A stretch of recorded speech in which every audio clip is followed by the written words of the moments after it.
खबर बेंगलुरु से आई है, जहां एक खरबपति कारोबारी चिरियन कांडथ जोसेफ रॉय ने खुदकुशी कर ली।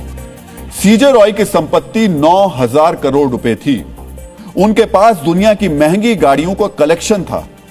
वो प्राइवेट जेट के मालिक थे। उनके पास वो सब कुछ था जो एक अमीर आदमी के पास होता है, और उनके ऊपर 1 रुपए का कर्ज भी नहीं था। सीजे रॉय के एक जिंदा दिल वो एक इंसान थे और जिंदगी को खुलकर जीते थे। फिर भी उन्होंने आत्महत्या कर ली। सवाल है, उन्होंने ऐसा क्यों किया? आखिर कौन सा सच उन्हें परेशान कर रहा था? अपनी चमक दमक वाली जिंदगी के पीछे वो क्या छिपाना चाहते थे? अब इन सवालों का जवाब जानना आप चाहेंगे, और खरबपति की खुदकुशी का अब हम डीएनए टेस्ट करेंगे।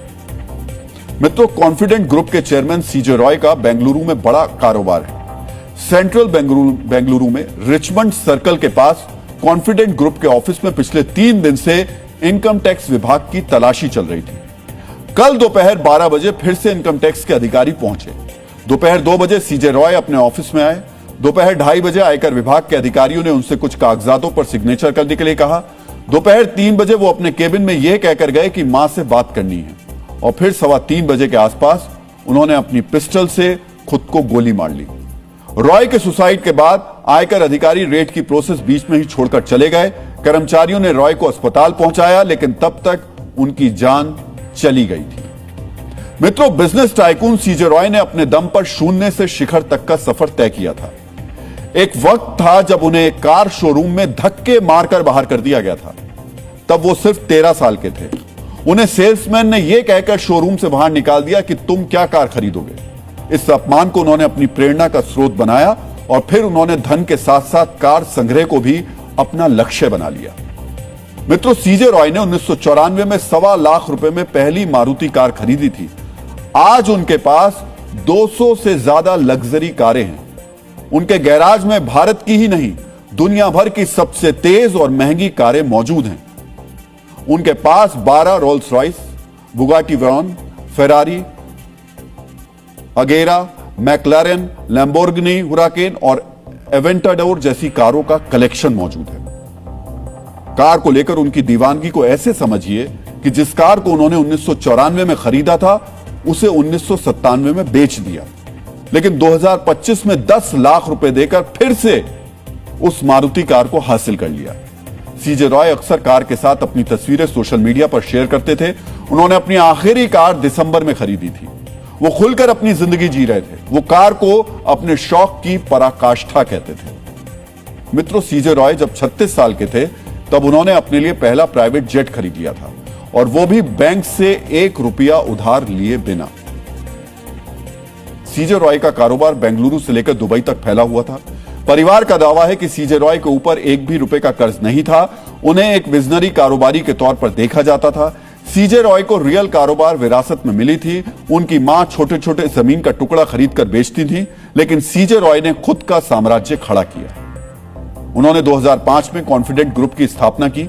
शहर से बाहर जमीन खरीदकर घर बनाया। शुरुआत में खुद अपनी कंपनी के ब्रांड एम्बेसडर बने। रियलिटी शो में मुफ्त का फ्लैट देकर अपनी कंपनी का प्रचार किया। आज वही कॉन्फिडेंट ग्रुप रियल एस्टेट और इंफ्रास्ट्रक्चर सेक्टर में एक नाम बना। पिछले 2 दशक में कंपनी ने कर्नाटक, केरल और देश के दूसरे हिस्सों में अपना कारोबार बढ़ाया। सीजे रॉय को एक सक्रिय और काबिल कारोबारी के रूप में जाना जाता था, जिन्होंने कंपनी की ग्रोथ, रणनीति और संचालन में महत्वपूर्ण भूमिका निभाई। उनके खुद के पास बेंगलुरु में लॉन्गफोर्ट टाउन के अलावा मुंबई, दुबई और लॉस एंजलिस में आलीशान घर है।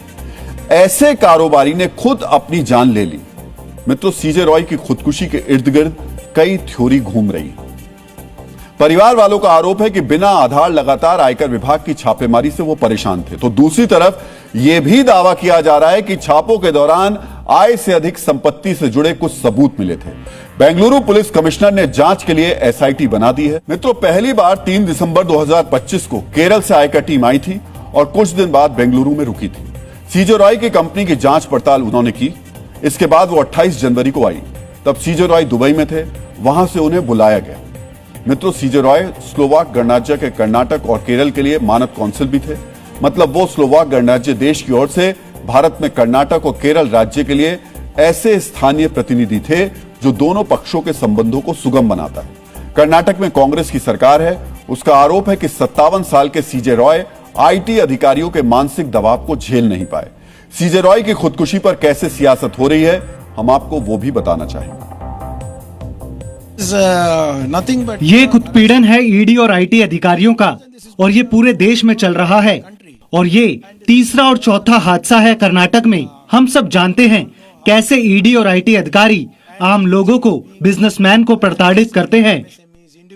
हर एजेंसी को ऑटोनॉमी प्राप्त है, हर एजेंसी अपने काम को करे और पूर्णता से भ्रष्टाचार को समाप्त करना है। इसके लिए हमें जो आरोपों को सहना पड़ेगा, हम आरोपों को सहने को तैयार हैं, लेकिन भ्रष्टाचार समाप्त हो, यह हमारी प्राथमिकता है, यह हमारी प्रायोरिटी है।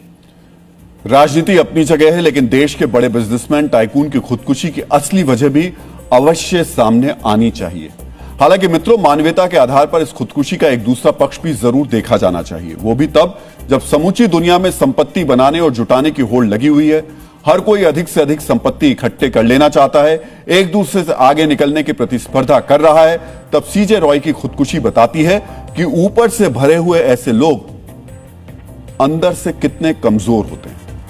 मित्रों, इसीलिए गुरुदेव रविंद्रनाथ टैगोर ने कहा था, जिसके पास बहुत है पर जो रुकना नहीं जानता, वो भीतर से खाली ही रहता है।